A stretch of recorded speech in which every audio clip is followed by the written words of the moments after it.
Good afternoon, everybody, and welcome to another webinar from A Place in the Sun Limited. My name is Andy Bridge.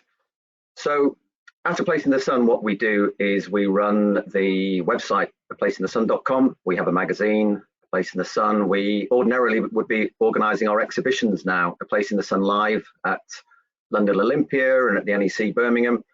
And we also have a currency company, A Place in the Sun Currency, for transferring money overseas. Now, the magazine, the exhibition, and the website, more or less, those three products all do the same thing. They provide information to people like yourselves who are potentially looking to buy an overseas property. And they also offer an opportunity to meet and be introduced to people who can help you with that process. So estate agents, lawyers, currency providers, these sorts of service professionals. Now, if you've been on any of our earlier webinars, then all the people on our panels have been overseas property professionals, estate agents, lawyers, etc. Now today is different. Today is a first. We have real live buyers in the flesh. So a couple who have gone out and done what you're considering doing yourselves and taken that big step, taken the plunge and gone and secured their very own place in the sun. If you would like to ask them a question, you will see a question icon on your screen. Please feel free to pick their brains, ask them anything they want about you'd like to know about the buying process, and also about their experience on the TV show, because yes, they were on A Place in the Sun TV show too. To help things along, we also do have an overseas property professional, an expert in the form of journalist Liz Rowlinson. Hello, Liz. How are you today? Thank you. Good, thank you. Good, good, good. And just tell us a little bit about yourself, please. I've been writing about overseas property for nearly 20 years now. After working in publishing, I've travelled the world pretty much to most places where British people buy property, from America, Caribbean, Bali, Africa. In recent years, mostly it's been around Europe where the interest is really focused. I've been working for Place in the Sun for 9 years nearly. Really love meeting people like Sue and Brian, interviewing lots of people actually taking the plunge, and hopefully one day I'll do it myself. Absolutely. So the stars of the show for today, Sue and Brian. Good afternoon. How are you both? Hi. Hello. Fine, thank you. Fine, thanks. First of all, thanks for joining us. We appreciate your time.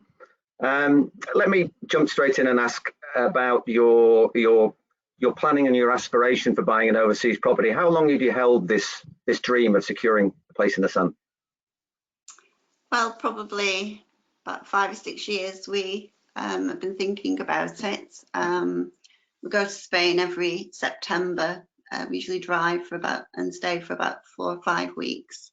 But just north of Valencia, to a place called Benicassim, north of Valencia. And we just love, the real Spain. When we're driving through, we love the real Spain. So we had a holiday cottage here in the Lake District. We live in the Lake District, and we decided that if we sold that, we could then put that money into buying our own place in Spain. Okay, so Lake District, go on, tell me, what motivated you to want to buy a place in the sun, Brian? The rain. Yeah, well, the plan's quite simple, really. We go over to Spain in September, and we call it our Blackpool Lights holiday because it does what the Blackpool Illuminations do. It extends the summer season, and we go over there in September, and the weather's just like a normal English summer. It's nice, and we get a good suntan. Then we come home to the freezing cold, and we've got 5 months of that to look forward to. So really that was the incentive, was to have somewhere where we could nip over to and get away from the dreariness up here. And hopefully to that degree it sort of worked, but coronavirus has sort of put a nail in that one for the time being, I'm afraid. For the time being, yeah. Well, as a Blackpool boy myself, I can tell you that your connections there between southern Spain and Blackpool are at best tenuous. Liz, yeah, you're probably Liz, right. You interview lots of people like Sue and Brian for the magazine and various other outlets. What factors typically move people to take that plunge and buy a place? I mean, let's be obvious. Weather is a very strong motivator, isn't it? Sure. I mean, all the pull factors are there. Like Sue and Brian were on holiday in Spain every year. But what actually kind of is that final push tends to be maybe selling a property, like Sue mentioned, or coming into an inheritance. Maybe the kids are going to university. It's a point where there's a sudden your life opens up and you're able to put that energy into looking for a home abroad, and you want a new chapter in your life.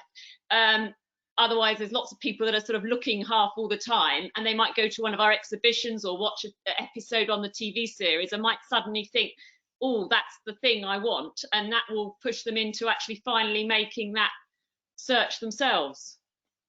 And Sue, when you said a holiday home in the Lake District, you live in the lakes as well. Was this before you moved to the lakes?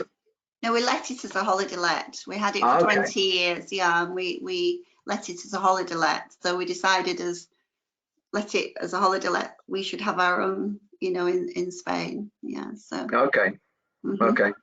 Let's just get a quick feel from the audience as to how many people are dreaming about buying a place in the sun, or how many people are actively planning to buy a place in the sun. So we're just going to stick this up on the screen. Are you in the dreaming phase, or are you actively planning to buy now, or as soon as you can get round to doing so? Obviously, with the current situation, making life a little bit tricky in so many ways. So let's just take a view and get that number.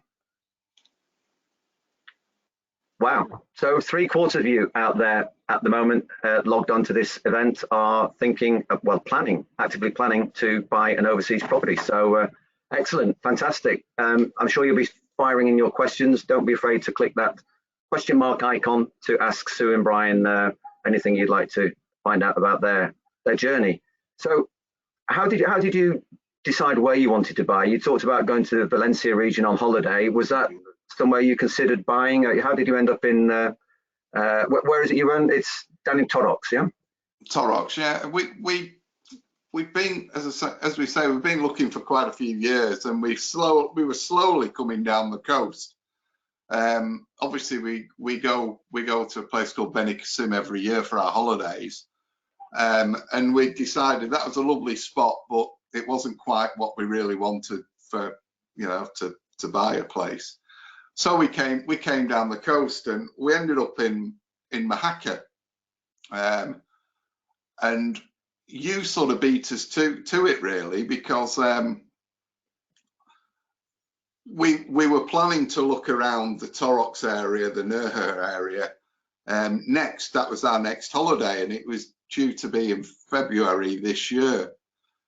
Was it this year, last year? No, it's not January, February this year, wasn't it? That's right. And you guys, we got in touch with you guys, and you sort of beat us to it really, because we said, well, we'd like to have a look around Torrox and Nerja, and it just worked out to be exactly what we wanted really. So there was no problem then in saying, yeah, we'll have a spot. Excellent. And okay. I'd been to the area many years ago, but we haven't been recently. And when we got there, we realised it was, we'd seen it on Place in the Sun. I think somebody had been looking around that area, and we thought it's just really what we wanted. It's very beautiful and unspoilt. Yeah, we're not sort of the people that think too hard about these sort of things. If we like a place, that's it. We'll jump. Get on with it. Otherwise, I'll be buying it forever. Yeah, good. I don't want to do that. Liz, for our audience, could you just give a bit of background to the area and connectivity? Where would you be flying into? It's you're specifically in Axarquia, isn't it? Just inland from Torrox. That's right. Yes. Yeah, because I actually had a question for Sue and Brian, because 20 years ago there was a really best-selling book called Driving Over Lemons that made that area very popular by Chris Stewart. He was a drummer for Genesis. Did you ever read that book? Didn't know. No. But that's when that area suddenly became popular. It did for Andalusia what other books had done under a Tuscan sun had done for Italy. And there, I suddenly saw from that point quite a few buyers like you, looking inland in the hills. He bought a farm, and it was about the wacky characters, a few expats, some new age people that were in the area. But basically, I mean, you're about 45 minutes from Malaga, is that right? Yes. Yeah, straight down the A7. Yeah. Mm-hmm. That area is very popular because, I mean, 45 minutes is nothing, and I think you can get a bus even from Malaga Airport up there. Is that true? Yes, yeah, you can, yeah. So it's a very accessible area rather than driving 1 or 2 hours. And you've got, I think there are 31 villages in that area, in that province, or some of them like Torox.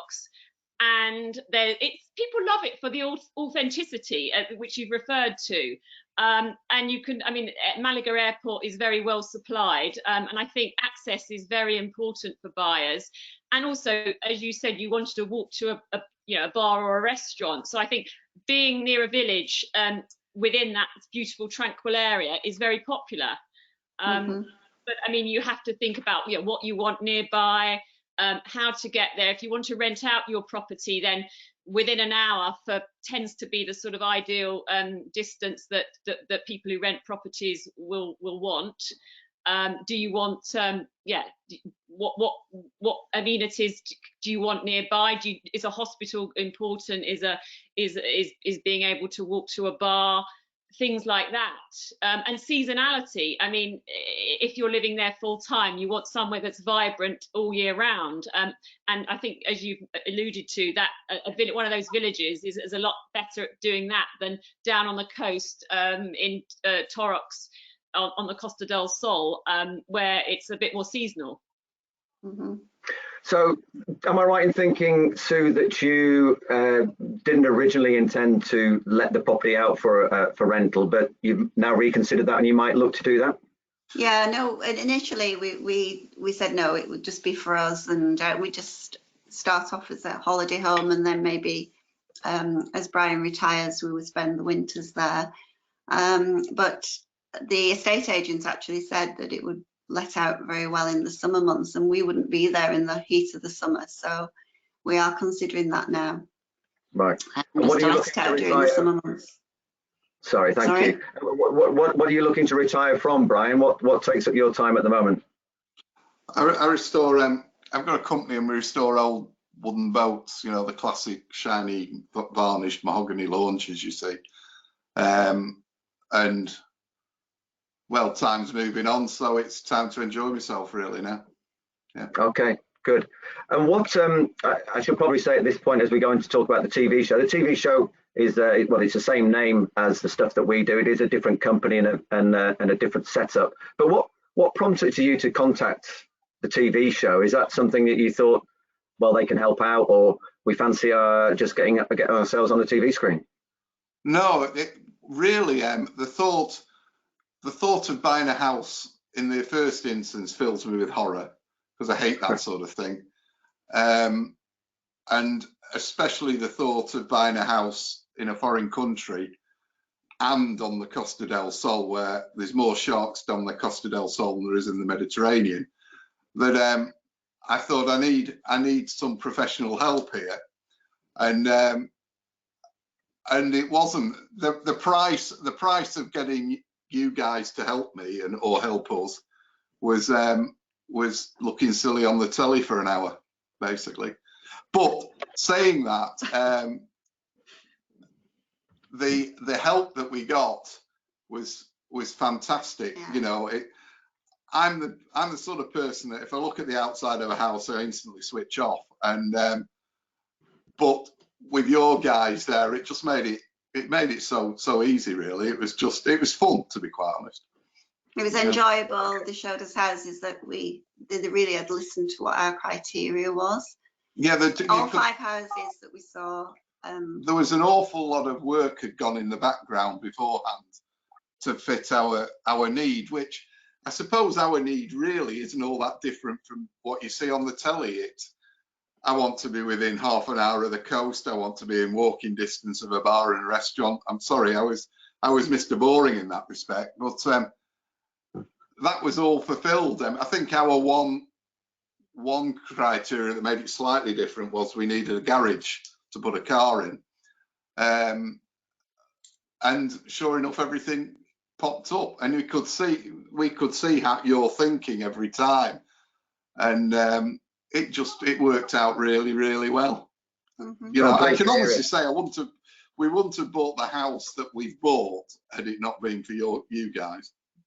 I don't think we would have seen it. You know, we wouldn't have. I'd have got bored after house number 2.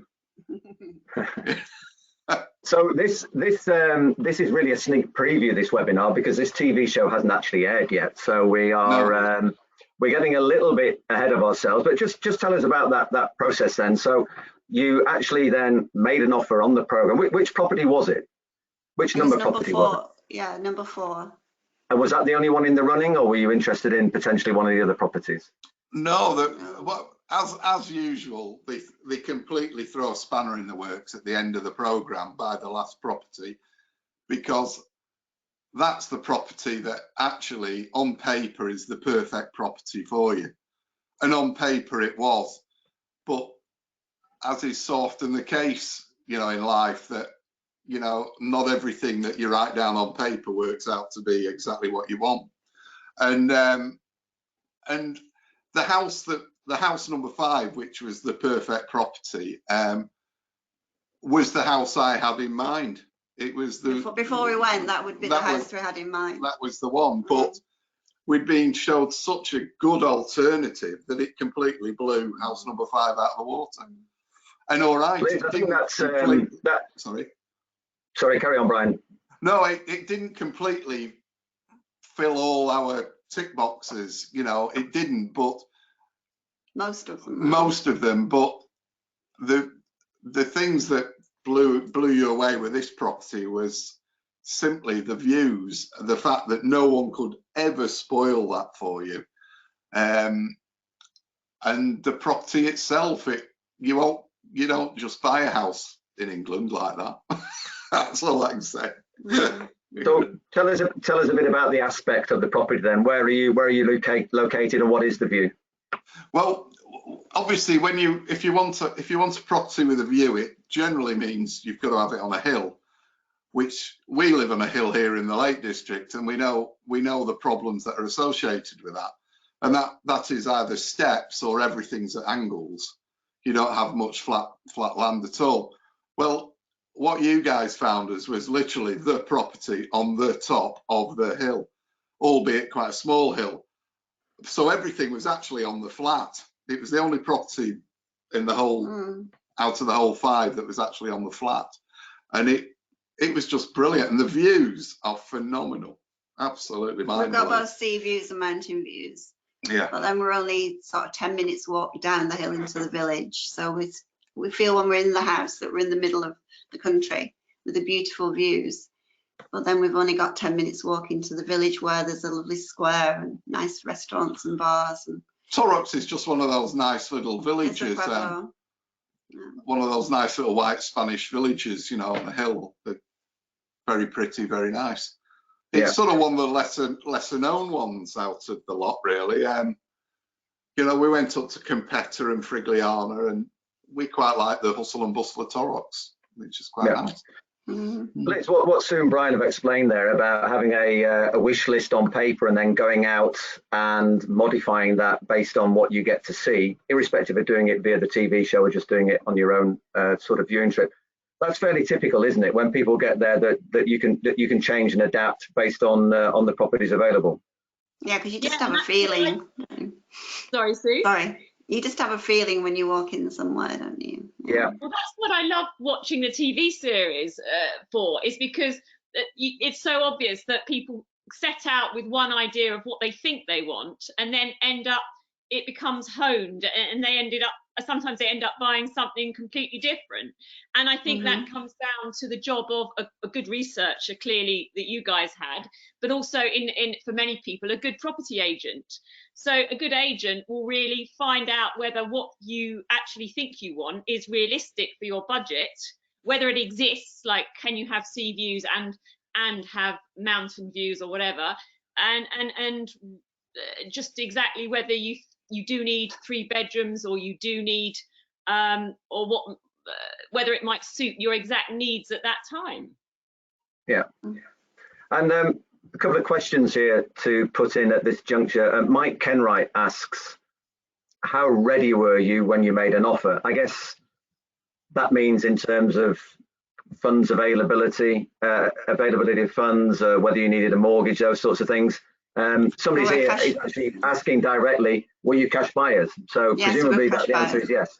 Yes. Yeah, I wouldn't. I don't know whether I'd have entertained it if I'd have wanted to go for the mortgage, because knowing now what Spanish banks are like, Christ, I'm glad that we paid cash. Yeah. And going back to the filming experience, who were you out with? Who was the presenter? Jasmine. Jasmine. Ah, yeah. Wonderful. Yeah. I'm really pleased. She knows what she's doing. Yeah. The whole crew made us feel so comfortable, and we didn't feel like we were being filmed, really. You know, you forgot about it. And, yeah. But it's a fairly busy schedule, isn't it? It is. It's tiring, but you don't feel it at the time. It's afterwards you feel quite weary, but during the time it was never boring. It flowed really well. Yeah, it looked after us really well. And then the property that you offered on was accepted, and then you were introduced to an agent and carried on with that process. We'll come on to that a little bit later, and the complexities about the current situation and where you are with all of that. I know you have completed, but there are still some things to sort out. But Liz, more widely, the role of an agent in general and what they'll do for you in terms of an overseas property search, it's quite a bit different from what you'd expect from a UK agent, isn't it? Yes, there's a lot more hand-holding involved, because you probably don't speak the language, you don't know the area, you don't know the conveyancing process, so you're really perhaps starting from the very start of the process, and they need to you put your trust in their hands about whether they're showing you the best areas, whether they're showing you everything that's available. So I mean, doing your own research is vital, but having a great agent is brilliant, because they can just use their experience to guide you into the most the best location, the best type of property, the best people that can help you settle in. And there's an aftercare service. Usually they can help you set up your utilities. They will often recommend financial people to help you.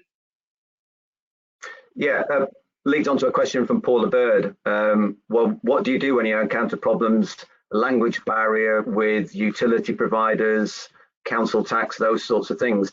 Was your agent around to help you with that? Sue and Brian, is that the sort of thing that they helped you with?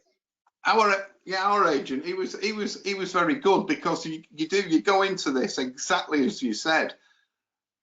You really don't have a clue, and you're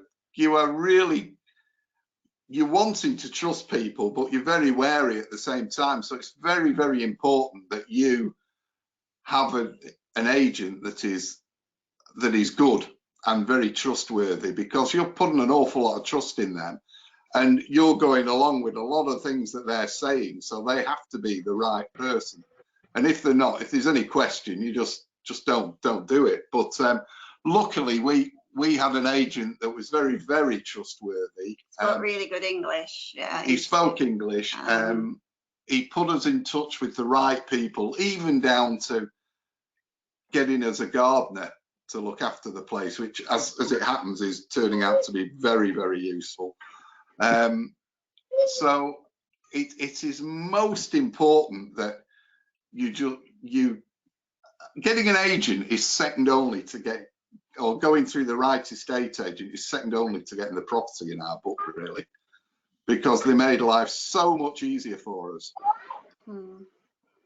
Okay, yeah, that's good to hear. The other main protagonist in this process, Liz, of course, is a lawyer as well. You've got the agent who, not in all cases, but in most cases, is representing the vendor and the property.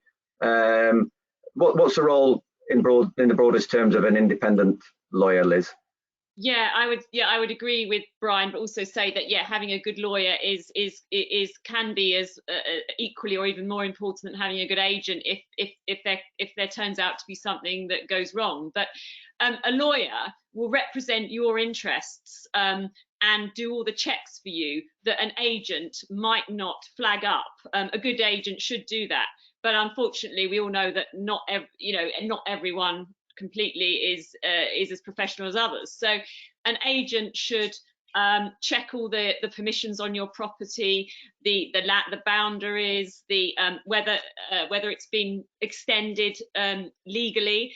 In Andalusia, there has been a big issue of 200,000 properties were built illegally in the last boom, and there's been a process of legalizing them with offering DAFO certificates. So buying a rural property in Andalusia has been slightly fraught with issues as people have extended them without permission. But that regularization is making the market a lot safer now. But it is very important for your lawyer to flag up all these things and also just check that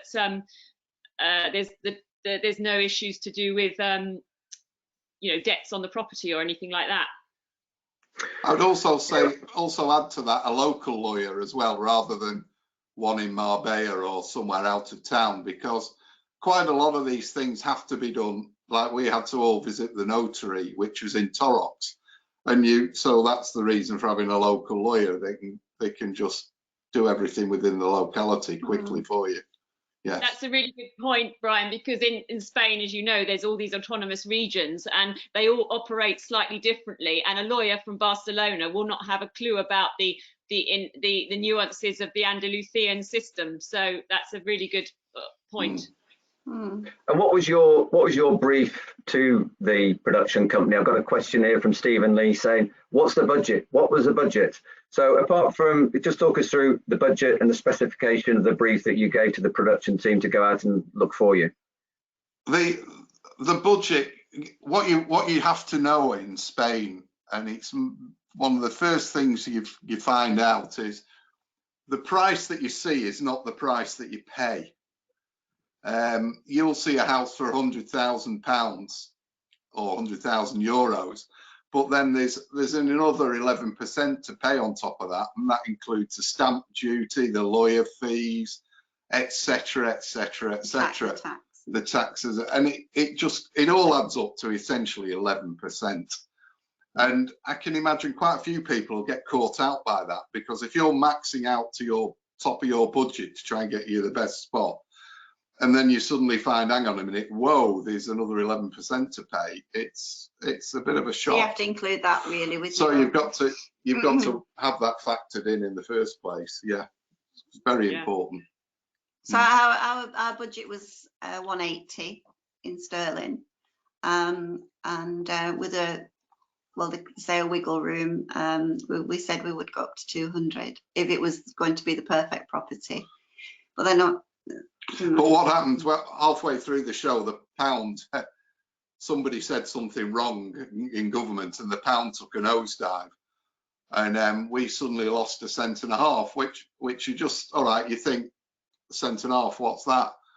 Well, it's a bloody lot of money on 200,000 quid, and so you do have to be aware of these things, and we're probably going to come on to it later, but another factor in this buying is the currency buyer for you, because that allows you to hedge your bets.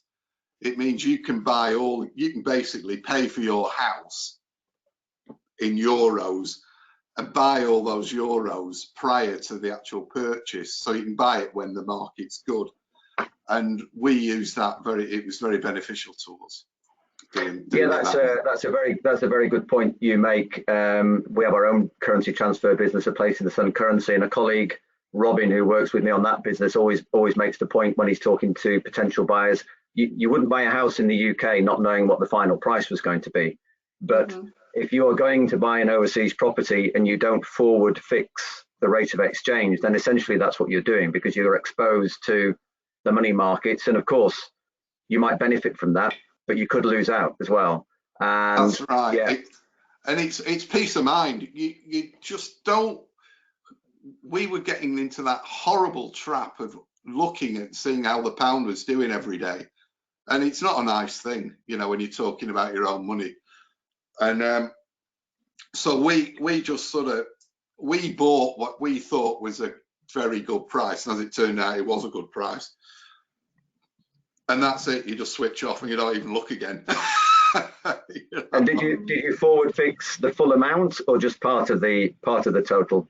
We did it. Two sections. We did it in 2 bits just in case it went up a bit more. We sort of edged our bets a bit. Yeah. Okay, edge your bets. Yeah, that's a phrase that comes up, as does the one that you use there, Sue. Wiggle room. Everybody likes a bit of wiggle room on the TV show. Wiggle room. She doesn't like using wiggle room, did she? But yeah, that's what. Okay, so you filmed when? When were you out in? The week before Christmas, last December 2019. We got back around the 20th of December. There's lots of questions coming through about the sort of the technicalities then of the buying process, which I mean, we're not lawyers. We will do other sessions on that. But in the broadest terms, can you just take us through what then happened from the offer and the acceptance and where you've got to now? We went to see the estate agent last afternoon, didn't we? Well, and then what we did, A Place in the Sun really wanted us to go home straight after the filming. But we said, well, actually, if we're buying somewhere, we want to hang around and we want to have a chat to estate agents, lawyers, and get as much sorted in Spain as we possibly could. So that they agreed for us staying an extra day, which was very, very, very important, because you need to establish, as I said right at the beginning, you need to establish that you trust your agents. You've never met them before. You want to see them face to face and just suss them out. And that's exactly what they did. And then by going to see the estate agent, they spoke to us from their point of view, and they told us exactly what the buying process was, which turns out to be absolutely nothing like the buying process over here at all. The only same bit is you get the keys at the end. It's quicker. it seemed to be quicker and easier, but maybe that was just because we got the right lawyers and we spent a bit of time getting the right people. Certainly we never saw any of the sort of dodginess that you hear about so often in Spain. We didn't see that at all. We just saw a seamless process, which worked out well. But things that you don't realise is that to get the agent to take, and it's a bit strange this, and it catches you short-footed, to get the house off the market, you have to give the estate agent, in our case, 5,000 euros, which you imagine, you think, oh, is this a bung? But it wasn't. It's just the way it works. And that comes off and then what happens a little bit further down the line, you get asked for 10%. Now that's your deposit, which includes that 5,000 euros that we just talked about. So it wasn't a bung, but that 10% deposit really separates the men from the boys, because that's non-refundable. But in doing so, it also means that there's going to be no gazumping, because the vendor, if he says he doesn't want to sell, he has to pay 20%, which back to you, which sort of fills you with a bit of confidence there. So you do that, you pay your 10%, which is a bit of a gulp moment. You pay that, and then at the end, at the completion, in front of the notary, you see this huge check being handed over, which is interesting to say the least. And we had to decide when after that deposit, etc., and they said it was ready, we had to decide on our completion date, didn't we? We just the only reason we had the date we did was to get the school holidays out of the way. We didn't want to have it done in school holidays. So yeah, it was pretty. It was easier than over here. There was no worry about people gazumping you or diving in or anything. You just felt easier. It was yours straight after the deposit was paid. Yeah, you had confidence. Yeah, it was So good. has Brian always been, is Brian always been nervous about parting with money? I'm not good at parting with money, no. Unless it's for a good toy. It depends. If it's nautical memorabilia, would be all right, wouldn't you? Right. Or cars. Yeah. Liz, that's a good point about the process, the buying process there in Spain, and once a deposit is paid. Can you just amplify that a little bit for us? Yeah, I mean, I think Sue and Brian know a bit more than me, but as in Spain, as is true of some of the other countries I deal with, like Italy and France, that if you once you've paid the deposit, yeah, you can't be gazumped, as Brian said, and if the vendor drops out, they have to pay more, the 20%. So it means that it's a lot less stressful, doesn't it? You don't have this sort of cat and mouse game that we see in the UK. So and it's quicker as well because of that, I think. And as you say, I think the average is 6 to 8 weeks for a purchase in Spain. So we took about 8. Yeah. Yeah. So you completed when, Sue? End of February, 26th of February. 26th of Feb, yeah. 26th of February, we completed. And did you give power of attorney to a lawyer to do that, or did you go out there yourselves? We went out ourselves. We went out, yeah. It's the old, I don't like handing over money without seeing it myself. So, so we wanted to see the cheque itself, which is scary. So we just, on the 26th, we just met the lawyer at the notary, and he went through all the papers. He translated them into English for us because they're all in Spanish. And then we signed and in front of the notary person. That's it. And they shook our hands, and we walked out, and that was it. We went to the estate agent and got the key. That's it. Oh, we went to next door to, he'd already managed to open a bank account for us, so we went next door to the bank, which was next door to the notary, and signed there for the bank accounts, and then we just went up and got the key from, and we spent the last week of our holiday at the house. Yeah. Okay, so tell us, you've kindly explained about the budget. So what did you buy? What type of property is it? It was a detached villa on the top of a hill. It's got a tower. It's just traditional looking from the outside. It's got a tower. It's 2 bedrooms. How many bedrooms? 2 bathrooms. Okay. Open plan. It's got a nice kitchen, brand new kitchen. Well, not brand new, but it's reasonably new kitchen. Quite a lot of outdoor space. Quite a lot of patios, and like I say, the views. Yeah. So what's all on one floor. It's got a garage. So, okay. Yeah, nice spot. Nice place. Yeah. Do you have a favorite breakfast spot or evening spot with a glass of wine, or what's the big attraction? Yeah, well, because it was cold at night in February. It was warm in the day, but it was chilly at night. We've got like a little there's a terrace goes all around the house. Excuse me for a second. A terrace that goes all the way around, and it's got glass, it's like a little conservatory, but then there's a view of the sea. So we sat there in the evening, and then there's quite a few terraces to choose from, actually. So yeah. How nice to be able to say that. There's quite a few terraces to choose from. How luxurious is that? Spoiled for choice, yeah. And I think I've got a question in from. The only thing is we haven't got a pool. But there's a public pool in the village, and also we're only 10 minutes from the sea, so 10 minutes on the bus, or we can drive to the coast and the beach. Okay. So. Craig Halliday asks, did you have the property surveyed? Surveyed, yes, we did. You did. The lawyer sorted that out. Yeah, the lawyer sorted that out. Yeah. Yeah, Liz, is that typical? Do people generally do surveys in Spain, or they're not quite to the same extent as the UK? I don't think. It's not as thorough, I don't think, but yeah. Yeah, no, Sue's right. It's not automatically a part of the process, but especially with older houses and ones in areas, as I've referred to in Andalusia, where there might be some issues. So there are a lot more English-speaking surveyors now in Spain. So it's not hard to find one in areas where there are international buyers.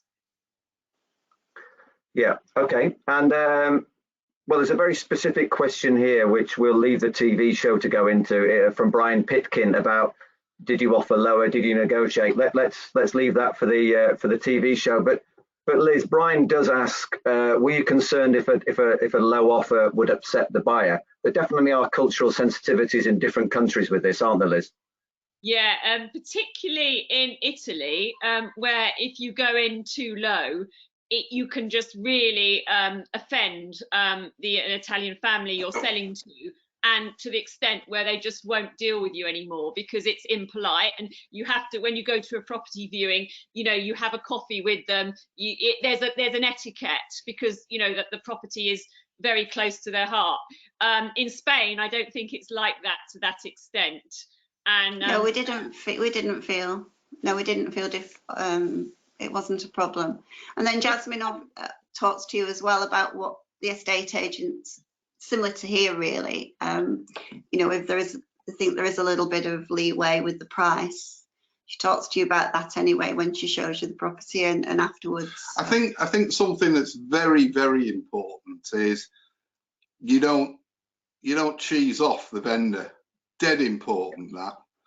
You want them on your side. So if that means it's going to cost you a couple of extra grand, believe me, it's worthwhile in the long run, because they will help you. And I'll tell you why it's very important as it goes on, because they've been very, very helpful to us. Yeah, they have been helpful. Yeah. And yeah. But, yeah, so it's not worth squibbling over a grand or so. It's just not worth it.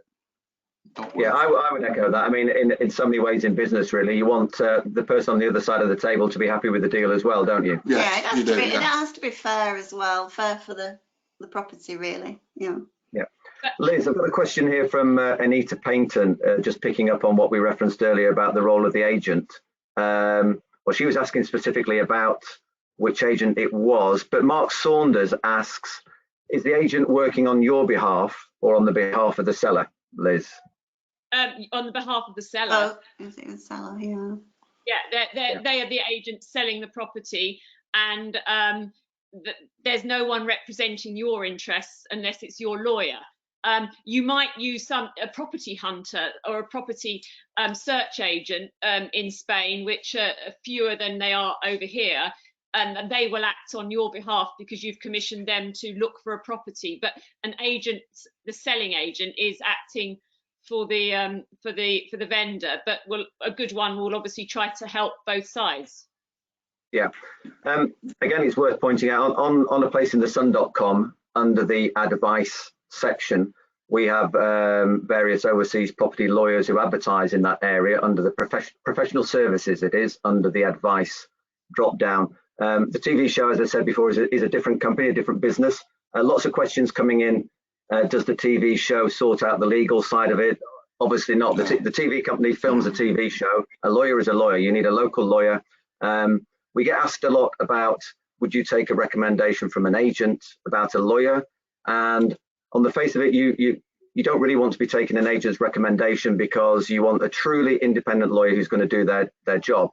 Having said that, a lot of the agents know the good lawyers and will point you in the direction of somebody often who has done a similar sort of thing for similar buyers. Yeah, I agree, because you've got to remember, you're sort of plonked down in the place, and all right, you might know the place, but you don't know the ins and outs of everything. And you know, it takes time, and you have to get to know the area before you find out who's a good lawyer and who's a bad lawyer. So as I say, that's why I said right in the beginning, it's so important that you trust the estate agent, and that's why we spent that extra day so that we could be there to see them look them square in the eye and find out, yeah, these are all right, these people. Have a chat with them and just get a feeling for everything, because you are at that point, you're like I don't know, you're like a duck. Everything seems serene on the top, and you're pedaling like mad underneath the water. And you're just you're having to take people's advice that you've never actually met before, and that's a big step when you're talking about all this sort of cash. And so imperative that you get on with the estate agent. I know they're working for the other party, but you've got to make them work for you as well. Yeah, plenty of questions here about the property you bought and where you've got to with the restrictions that we've got in place. A question I'll just cover off here. A question I'll just cover off here from Sandra Higgins asked about, did you already have money in a Spanish bank account to pay the deposit? Well, I think Brian and Sue explained that about using a currency company and transferring that immediately as and when required, but having already set the rate at which you would buy the euros sometime prior to that when you felt it was a decent rate. That's right. That's right. That's the best way of doing it. Yeah. Okay. And Graham Chalmers asks, and I know the answer to this, is your property furnished? What state is it in at the moment, and what are your plans for it? Well, the answer is yes. It is furnished. We found, and I don't know whether this is a Spanish thing or what, I don't know, but our experience was most of the properties were furnished actually. We even got a car offered in one. We were even offered a car with one house. So yeah, so it is furnished. Nicely furnished actually, it's okay. There were a few things we wanted to remove. It was originally cosmetic. We didn't want it furnished, but when we sort of thought of the extra rental and we could get it rented pretty soon, which as it turns out hasn't happened, we said, yeah, we'll have it furnished, and it was the best way to go in the end. With regard to what's the property like and what sort of state it's in now, it's getting smashed to bits at the moment because the builders are in. so what are you having done? We're having some windows put in, and we're having a patio put down. So it's nothing major. When you're out in the campo, it's sort of planning regulations. Well, especially now with what Liz was saying, well, the tough as old boots. You just can't forget it. You can't build a pool, for example. It's got to be above ground and stuff like that. So there's lots of regulations you need to find out. But from our point of view, not being able to go there at the moment, it's a bit of a bind because I'd like to be seeing what these guys are doing for all the money they're charging me. But they're being very good. They're sending lots of photographs. The gardener, we've got a gardener who's going, and he's done lots of weeding, sends photographs of the flower beds, and the builders sent photographs of the new patio he's put in, and the window without any glass in at the moment, but and the pile of rubble in the lounge. But other than that, yeah, other than that, everything's fine in Spain. It looks, it looks well. Yeah. Well, Paul Wilson asks, I don't know whether this is because you were saying you had a choice of terraces, but this is from Paul Wilson. So how are you feeling now you can't go to Spain because of COVID-19? Difficult. We try not to think about it too much and just living day by day, and hopefully we can get there as soon as we can, really. Yeah, it's not too bad. We've got quite a nice terrace around the back here, so it's not the end of the world. And we had planned to go every month this year, to sort things out, but we got our money back from a flight with Jet2 for April. We were going in April, and we've not got another one booked till September now, so hopefully we don't know what's going to happen. It's more frustrating than anything, really. Yeah. Well, it's hopefully it's going to be there when it's all over, so I'm glad it went through before it happened actually as well. Yeah, absolutely. I think if it had happened, I think say we were supposed to be going on A Place in the Sun now, things would be completely different. But it was. I'm pleased. All right, you can argue what's the property market going to do, this, that, and the other, but the time was right for us to buy at that particular time. We were very, very, very lucky to find that property, which we think is absolutely ideal for us. And that property wouldn't have been for sale another time. There may have been another one that was even better. You never know, but I don't live in that world. Yeah, life's too short, isn't it? Exactly. Chantal Azur asks, did you compromise anything from your wish list? We often hear Laura and Jasmine, Johnny, Ben, Scarlett, etc. saying, oh, you're going to have to make a compromise, but often that's driven by budget. You had a pretty healthy budget. Did you miss out on anything you really wanted? I think the pool, I mean, we didn't really want a pool, as long as we were close to the sea or, you know, a public pool. We're going to get like a little dip pool, a hot tub type thing. So we've got around that one. We said 3 bedrooms we would have ideally liked, but we've got 2, but then that's fine. Nothing else really, is there?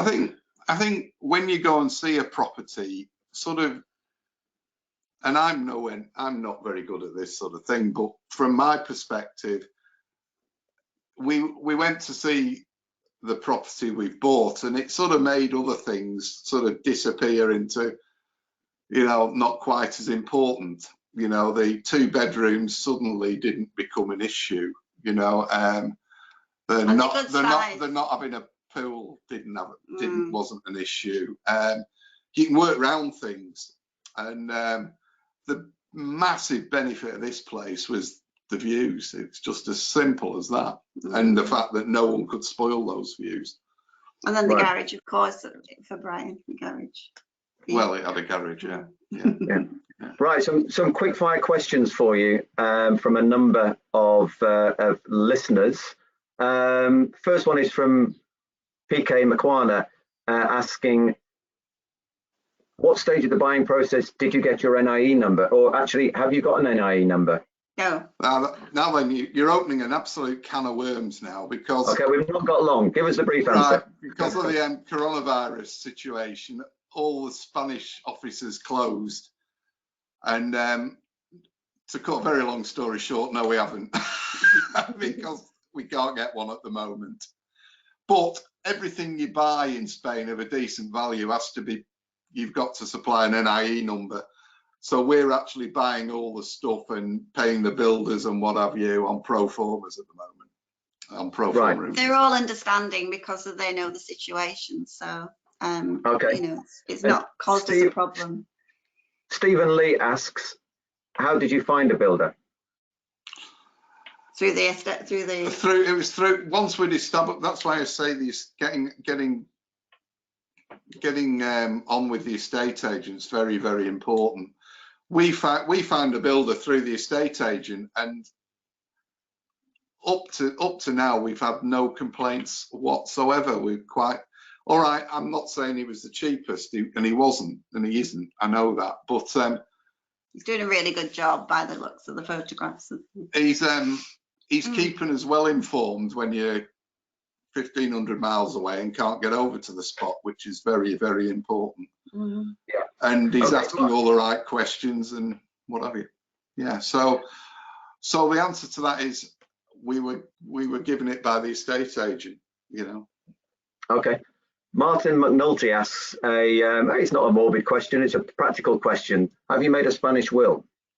No. We're in the process of, but again, it's all been sort of cocked up with coronavirus. We had all this planned for April. We were going, we were seeing the lawyer in April, and he was going to write one up for us, because we are aware that. Yeah, you need one. You definitely need one. Yeah, it's something you want to do. Yeah. Okay. And well, questions about the residencia, but that's all tied in with the NIE number, really, I think. Insurance, how did you go about it? Martin McNulty, did you insure the property as soon as you bought it? I guess you did, but who helped you with that? No, we didn't. Because we can't get the insurance without the NIE number. So, yeah, you need an NIE number for the insurance. All NIE number. So we got the quote, and like I say again, April we were going to sort that when we got the NIE, but because we can't. And that's through that's the only concerning thing. Company? We haven't got insurance on it at the moment. Pardon? Right. And that's through a Spanish-based insurer, presumably. Yes. Yeah. Just a normal broker. Yeah. Yeah. Okay. And who else is coming in here? Alison Hollywood Walker said, I didn't think you could buy without an NIE number, but you are these just extenuating circumstances? Or I think you can buy a drink. That's just about it. Or you could buy 2. No, we agree, but the lawyer, like I say, he the NIE number is proving to be a right royal pain in the backside. Okay. But you've just got to work around it. And as I said before, this is where it all boils down to getting on with the vendors, because we can't get the NIE numbers, we can't transfer into our names the electric and the water. So we have actually asked the vendors if they'll carry on paying our bills for us, and they've agreed to that. And so they pay the bills, we pay them. So that's why I say it is so important to get on with people, because you're going to need to use them at some point. But saying that, the only reason we've got this problem is because of the coronavirus, you know, with the COVID. Yeah, I mean, otherwise everything would be okay. If we're having this conversation now and everything was normal, we would have already had it. All been sorted. It would have been sorted when we went over in April. Because your lawyer does that as part of his 1% charge. So it wouldn't normally be like this. Yeah. No. A question from Faye Phillips about your filming experience. Did you have to pay for your own hotel and flights when filming on the program? No. No. You just had to. You got your lunch included, but you just pay for your evening meal. Some of the film crew were quite thirsty in the evenings, though. I did know. Well, did you keep them company, Brian? I tried to. I couldn't keep up with them though. Right. Okay.